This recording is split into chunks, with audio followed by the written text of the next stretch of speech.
NBR এর সদস্য জনাব মোহাম্মদ মতিউর রহমানের বিষয়ে জানতে চাচ্ছেন যে জাতীয় রাজস্ব বোর্ডের কাস্টমস, এক্সাইজ ও ভ্যাট আপিলেট ট্রাইব্যুনালের প্রেসিডেন্ট পদ থেকে সরিয়ে নেওয়া হয়েছে ছাগলকাণ্ডে আলোচিত মতিউর রহমানকে।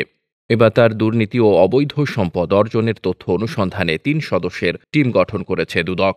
দুদকের তদন্তের বিষয়টি রোববার নিশ্চিত করেছেন দুদক সচিব খুরশেদা ইয়াসমিন। এদিকে সোনালী ব্যাংকের পরিচালকের পদ থেকেও তাকে অপসারণ করা হবে বলে জানা গেছে।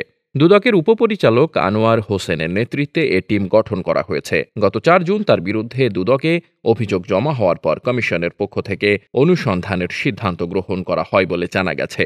মতিউর রহমানের ছেলে ইফাত মোহাম্মদপুরের সাদিক অ্যাগ্রো থেকে ১৫ লাখ টাকা একটি ছাগল এবং ঢাকার বিভিন্ন খামার থেকে ৭০ লাখ টাকার গরু কিনেছেন বলে সামাজিক যোগাযোগ মাধ্যম ও গণমাধ্যমে উঠে আসে।